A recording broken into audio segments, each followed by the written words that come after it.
స్నేహితులారా, మరొక నూతన దినమును బట్టి దేవునికే కృతజ్ఞతలు చెల్లించుచు ప్రేమపూర్వకముగా మిమ్మల్ని అందరినీ వాక్య ధ్యానంలోనికి ఆహ్వానిస్తూ ఉన్నాను.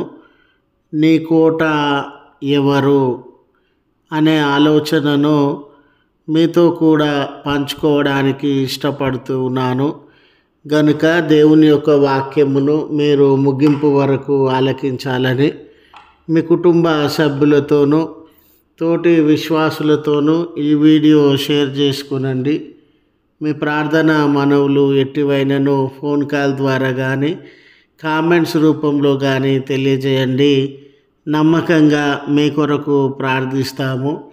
ఈ వీడియో మీ ఆధ్యాత్మిక జీవితములకు ఉపయోగకరంగా ఉంది అని మీకు అనిపిస్తే దయచేసి ఈ ఛానల్ను సబ్స్క్రైబ్ చేసుకునవలసినదిగా మనవి చేస్తూ ఉన్నాను. స్నేహితులారా, పురాతన కాలంలో ఆయా దేశాలకి సమాజాలకి సంబంధించినటువంటి ప్రజలు శత్రువుల నుండి తమను తాము కాపాడుకోవడానికి యుద్ధ సమయంలో కానివ్వండి, దాడులలో కానివ్వండి, వారిని టార్గెట్ చేసి దాడి చేసి చంపివేయాలి అనే శత్రువుల నుండి తమ ప్రజలను కాపాడుకోవడానికి శత్రువు దుర్భేద్యమానంగా కోటలను నిర్మించేటటువంటి వారు.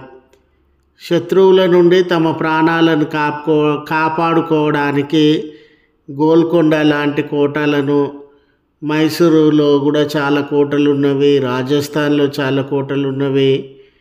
ఇలాంటి పరిస్థితుల మధ్య ఆ కోటలో ఏదైనా సమస్య, ఏదైనా శత్రువుల యొక్క దాడి లేక యుద్ధము సంభవించగానే ప్రజలు ఆ యొక్క ప్రమాదం నుండి లేక యుద్ధం నుండి తమను తాము కాపాడుకోవడానికి ఆ కోటలోనికి ప్రవేశించి తలుపులను మూసివేసేటటువంటి వారు. వారికి ఉన్నటువంటి నమ్మకం ఏమిటంటే కోట అనేది చాలా బలమైనదిగా ఉండింది, ఎవ్వరూ దాన్ని కూల్చజాలరు, ఎవ్వరూ దానిని జయించజాలరు. అది చాలా సంరక్షణతో కూడినటువంటిది, కట్టుదిట్టమైన భద్రత కలిగినటువంటి స్థలము. ఆ కోటను ఛేదించి ఆ కోటను పడివేసి శత్రువులు తమ యుద్ధకు రావడము లేక ఆ శత్రువులు మమ్మల్ని పట్టుకోవడము అసాధ్యమని వారు భావించేటటువంటి వారు. ఈ సందర్భంలో కీర్తనలు 144 2వ వచన ప్రారంభమునందు ఆయన నా కృపానిధి, నా కోట అనే మాటలను మనము గమనించగలుగుతాం. ఇక్కడ విశ్వాసి లేక దేవుని మీద ఆధారపడినటువంటి వ్యక్తి దేవుడే నాకు కోటగా ఉన్నాడు అనే ఆలోచనను తెలియజేస్తూ ఉన్నాడు. ఈ విశ్వాసిలో ఉన్నటువంటి నమ్మకము నా జీవితంలో కూడా సమస్యలు రావచ్చు, దాడులు ఎదురుగావచ్చు, శత్రువులు నా మీద దాడి చేసేటటువంటి వారుగా, యుద్ధము నా జీవితంలో సంభవించేటటువంటిదిగా ఉండవచ్చు. స్నేహితులారా, యుద్ధం అంటే లిటరల్గా ఇక్కడ యుద్ధం అని కాదండి. ఎన్నో సమస్యల మధ్య, ఎన్నో పోరాటముల మధ్య, ఎన్నో కొదువల మధ్య మన జీవితమే ఒక యుద్ధ రంగంగా మారిపోయినటువంటి సందర్భము. ఇలాంటి సమస్యల నుంచి నన్ను కాపాడడానికి నాకు కోటగా ఉన్నటువంటి వారు ఎవరంటే, ఇలాంటి యుద్ధముల నుంచి, కొరతల నుంచి, సమస్యల నుండి నన్ను కాపాడడానికి నాకు కోటగా ఎవరు ఉన్నారనంటే ఆ భక్తుడు లేక విశ్వాసికి ఉన్నటువంటి నమ్మకము దేవుడే నాకు కోటగా ఉన్నాడు. ఆ దేవుడు అనేటటువంటి కోటలో నేను ఆశ్రయం పొందుతూ ఉన్నాను గనుక ఏ నాశనము, ఏ తెగులు, ఏ సమస్య, ఏ దాడి నా యొద్దకు చేరలేవు, అవి నన్ను నాశనము చేయలేవు అనే తన దేవుని పట్ల, దేవుని సంరక్షణ పట్ల, దేవుడు అందించేటటువంటి భద్రత కాపుదల పట్ల తన యొక్క విశ్వాసాన్ని ఆ భక్తుడు వ్యక్తపరిచేటటువంటి వాడుగా ఉన్నాడు. దావీదు తన జీవితంలో ఎన్నో పర్యాయాలు దేవుని యొక్క కాపుదలను, సంరక్షణను అనుభవించినటువంటి వాడుగా ఉన్నాడు కనుక ఆయన అనుభవముల ద్వారా దేవుడే నా కోట అని తెలియజేస్తూ ఉన్నాడు. కనుక ఈ దినాన స్నేహితులారా, నీ జీవితంలో ప్రమాదములు పొంచి ఉన్న వేళ, నిన్ను సమస్యలు ఆవరిస్తున్నటువంటి వేళ, అనేక దుఃఖములు, భారములు, కొరతలు, కన్నీళ్ళు నీ మీద దాడి చేస్తున్నటువంటి వేళ, దేవుడు నీకు కోటగా ఉన్నటువంటి వాడు.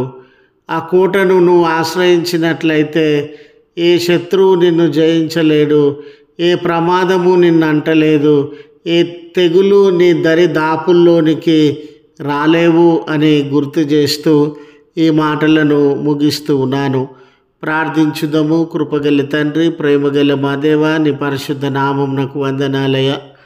మరొక నూతన దినాన్ని మా జీవితాలలో అనుగ్రహించి మమ్మను కాపాడిన విధానమునకు, సంరక్షించిన విధానమునకు మీకే కృతజ్ఞతలు, స్తోత్రములు చెల్లిస్తూ ఉన్నాం.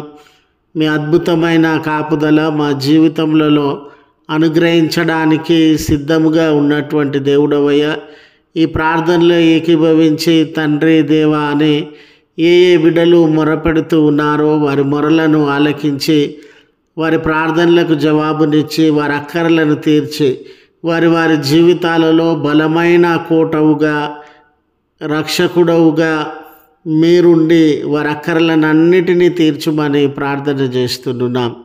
ఈ దినము శుభదినమని తలపోసి ఆయా కార్యక్రమములను నూతనంగా ప్రారంభించుచూ ఉన్న బిడ్డలందరితో మీరుండి వారి అక్కరలనన్నిటినీ తీర్చి వారి పనులయందు, ప్రయత్నములయందు విజయాన్ని నీ నామమున దయచేయమని ప్రార్థన అక్కరలు కోరిన బిడ్డలందరినీ వారి మనవులను అంగీకరించి వారికి ఉన్నతమైన సహాయాన్ని మీ నామమున అనుగ్రహించమని ప్రార్థన చేస్తున్నాం. దయగల తండ్రి, ఈ దినాన బర్త్డేని, వెడ్డింగ్ యానివర్సరీలని జరిగించుకొనుచు ఉన్న నీ ప్రియబిడ్డలందరిపైన మీ దీవెనలను కుమ్మరించండి యేసయ్య. వారి అక్కర్లను అన్నిటినీ తీర్చండి. వారి దినపు దీవెనలతో వారిని దర్శించి మేలును, తృప్తిని వారికి అనుగ్రహించుమని క్రీస్తు పేరట వేడుకొనుచు ఉన్నాం తండ్రి. ఆమెన్. తండ్రి, కుమార, పరిశుద్ధాత్మ త్రియేక దేవుని దీవెన మనకు తోడై ఉండి మనలను కాపాడునుగాక.